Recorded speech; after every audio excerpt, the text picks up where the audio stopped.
좋은 날입니다. 성령님께서 오늘도 여러분의 심령 가운데 큰 은혜와 평강으로 함께 주시기를 주님의 이름으로 축복합니다.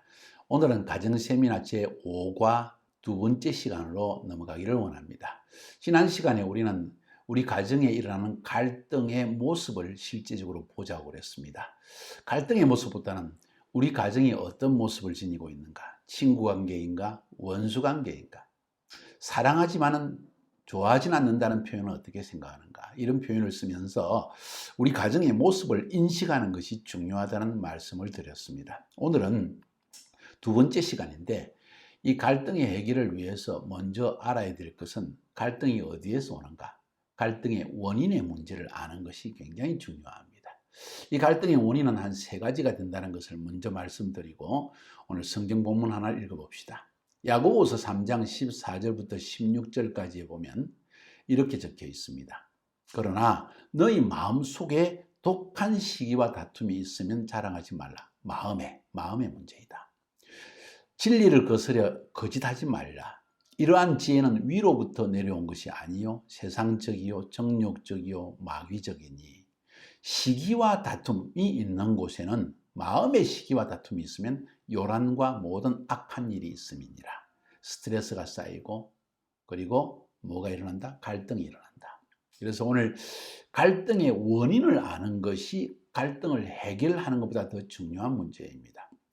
그냥 적당히 갈등의 문제를 해결해 나가는 것보다는 이 갈등이 지속 반복적으로 되게 일어나기 때문에 그 원인을 정확하게 더듬어서 발견하는 것이 중요하다는 거예요. 그 갈등의 원인은 세 가지로 요약할 수가 있습니다. 첫 번째는 상처, 마음의 상처 때문에. 두 번째는 그 상처가 두려움으로 연결되어집니다.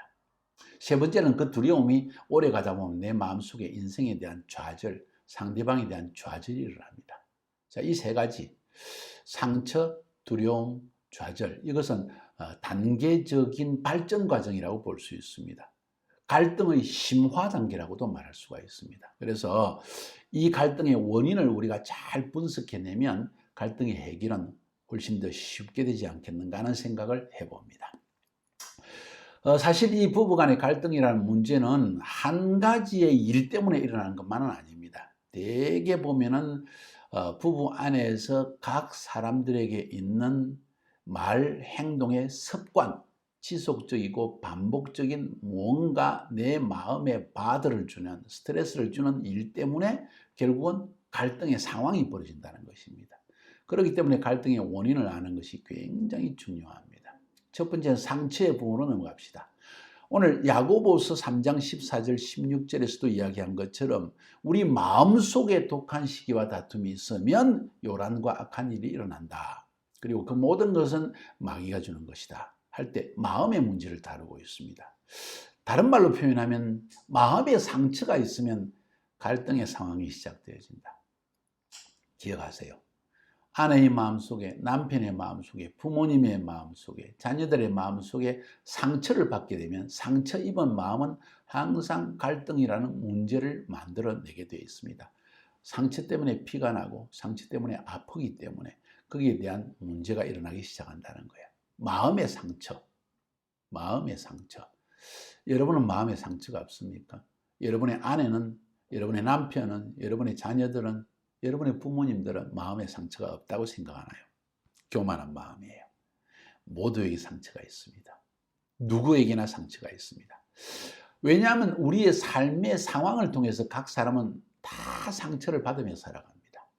며느리의 경우에 시부모님으로 받는 상처 상상할 수 없을 정도로 많습니다. 이거 일평생 계속되는 상처입니다.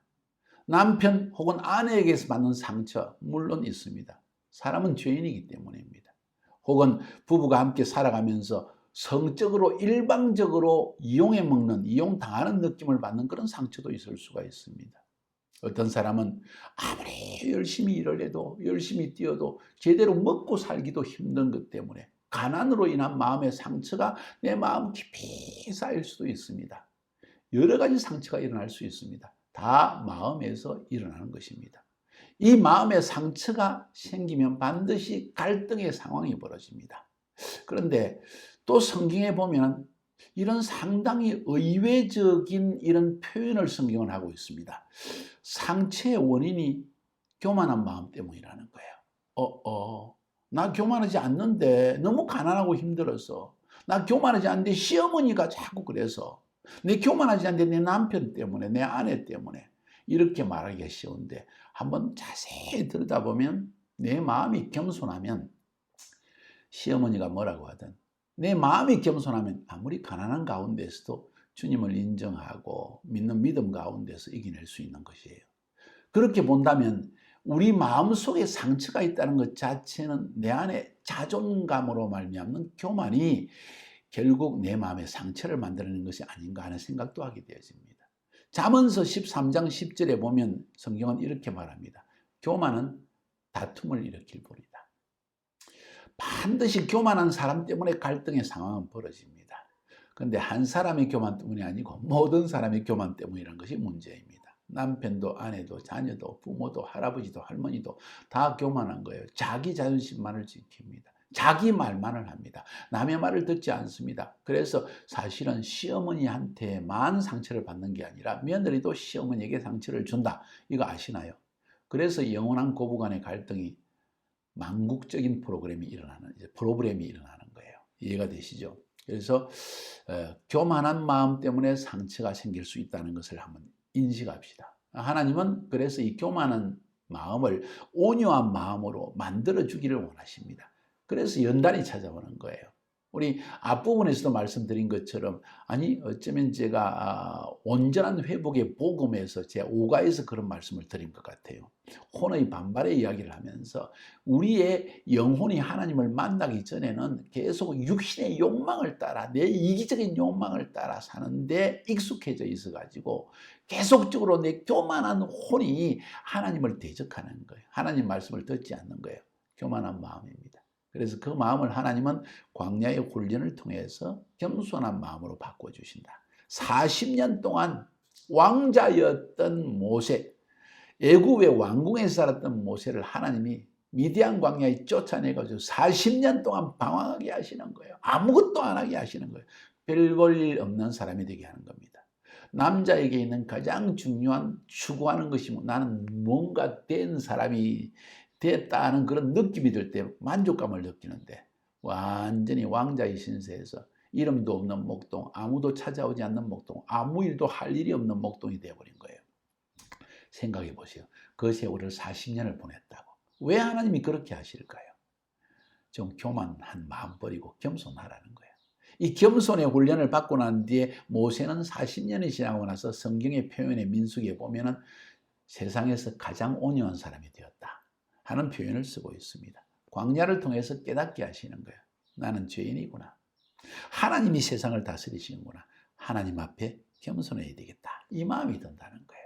부부 사이에도 갈등이 일어나는 원인은 가만히 깊이 들어가 보면 여기에 있다는 것을 먼저 알 필요가 있습니다. 그래서 앞부분에서도 자아를 깨뜨려야 된다. 이런 표현을 많이 쓴 이유는 바로 이런 이유 때문입니다. 근본 원인, 내가 상처받는다고만 주장할 것이 아니라 내 마음이 얼마나 교만한지를 들여보는 것 필요하지 않을까요? 상대방의 마음의 교만만을 볼 것이 아니라 나의 교만한 마음도 살펴봐야 되지 않을까요? 그것만 해결되어지면 가정 안에 부부 사이의 갈등의 문제는 거의 다 해결되어집니다. 아멘입니까?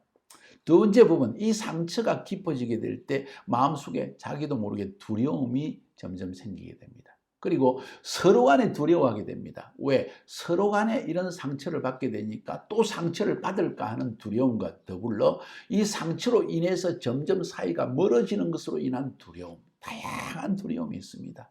그래서 아내들은 남편이 혹시 나를 미워해서 다른 여자를 찾으면 어떡할까? 나하고 이혼하자 하면 어떡할까? 하는 두려움이 본질적으로 삭트게 되어 있습니다.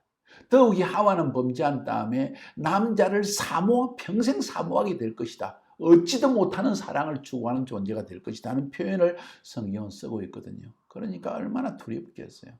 그래서 이 상처는 점점 두려움으로 나아갑니다. 그런데도 내 때문에 상대방이 상처받았다는 생각은 하지 못한 채 결국 자존심을 붙들고 나아가다가 두려움은 더 깊어집니다. 그리고는 이 두려움 때문에 사실은 자기가 하고 싶지 않는 말과 하고 싶지 않는 행동을 하게 됩니다. 비정상적으로 반응한다는 것입니다. 뿐만 아니라 지금 그런 상처받은 일이나 두려움의 일들이 사라졌음에도 불구하고 과거에 받은 그 상처의 기억 때문에 또 이렇게 부적절한 반응을 하게 되어집니다. 그래서 이 두려움의 원인을 제거하는 것이 굉장히 중요합니다.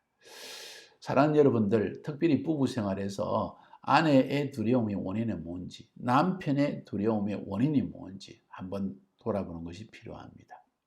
어떤 아내의 경우는 남편에게 끊임없이 멸시당하고 무시당하는 느낌을 받았습니다. 또 그것 때문에 신경질을 부리면 남편한테 맞기도 한 사람들이 많습니다. 두려움이 분명히 있을 것입니다. 관계 안에서 만나면 뭔가 두려움이 일어납니다. 껴안고 싶은 마음, 차 마시고 싶은 마음, 뽀뽀해주고 싶은 마음, 기대고 싶은 마음보다는 자꾸 피하고 싶어요. 그리고 자신을 자꾸 변명하고 싶습니다. 그리고 무슨 말만 하면 화를 냅니다. 또 나를 공격하는 것 같아서 두려움 때문이지요. 자, 이런 두려움의 문제를 서로 해결할 수 있어야 됩니다. 가난의 두려움이 있습니다. 그래서 돈만 생기면 넘치게 그냥 써버리든지 아니면 지나치게 돈을 아낍니다. 돈을 쓰지 못합니다. 근심하지 않을 정도인데도 불구하고 돈을 쓰지 못하는 것. 두려움 때문이에요. 두려움의 원인은 다양하게 올 수가 있습니다. 그 두려움을 서로 간의 원인을 발견하는 것이 굉장히 중요합니다. 그리고 서로 간의 이 두려움의 원인을 두려움이 찾아오는 이유를 찾아내고 그 두려움이 생기지 않도록 서로 노력하는 작업이 필요하지 않을까요? 어떻게 생각하십니까? 세 번째로는 이 두려움이 지속되어지면 또 상처가 지속되어지면 사람은 좌절하게 되어집니다. frustration, 좌절이 일어난다. 정말 좌절되네. 정말 절망되네. 이런 표현. 왜 좌절하게 될까요? 각 사람마다 중요시 여기는 것이 있습니다. 나는 이것은 이렇게 하면 좋겠다 하는 것이 있는데 나의 상대방이 그것을 무시하기 때문입니다. 시간을 좀 지켜주면 되겠는데 계속 시간을 어깁니다. 저 사람 밥 먹을 때 소리 안 내면 좋겠는데 자꾸 소리를 냅니다. 나 지금 운동을 꼭 해야 되는데 운동이 아니라 앉아가지고 자꾸 뭘 하자고 그럽니다. 이런 좌절들이 일어날 수 있다는 거예요. 아내들의 경우에는 관계를 중요시 여기기 때문에 꼭 나와 함께 차를 하루에 한 번 정도는 마시면 좋겠는데 남편은 시간만 되면 집을 썩 나가버립니다. 뭔가 운동하러 간다면서 백을 들고 나가버립니다. 자기 호비 한다고 낚시를 하러 가는 사람도 있대요. 밤새도록 낚시하러. 아내는 혼자 놔두고 신혼부부인데 죽일 놈이죠. 죄송합니다. 좌절 되겠습니까? 안 되겠습니까? 좌절 되겠습니까? 안 되겠습니까? 이 말입니다. 상대방이 정말 귀하게 생긴 것을 우습게 생각한다거나 상대방이 싫어하는 것을 지속적으로 반복하면 정말 저 사람 왜 저럴까 하는 좌절감이 생기게 된다는 거예요. 그리고 더 이상 기대감이 사라집니다. 정말 사랑하지만 싫어. 정말 같이 사는 게 힘들어. 좋아하진 않아. 이런 마음이 생길 수도 있다는 거예요. 그래서 이런 일이 계속되어질 때 결국은 내가 저 사람하고 왜 결혼했던가 하는 마음까지 들 수 있다는 거예요. 그리고는 의식적으로 무관심이 시작되고 기대감이 사라지고 생의 허무감도 느껴서 눈물이 줄 흐르기도 하고 이런 일들이 일어난다는 겁니다. 더욱이 40세 이상 넘어가서 서서히 50세부터 갱년기가 시작되어지면 여자의 갱년기 무서워요.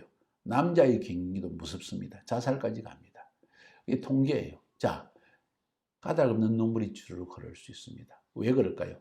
좌절감 때문입니다. 내 인생이 이럴 줄은 몰랐다는 거예요.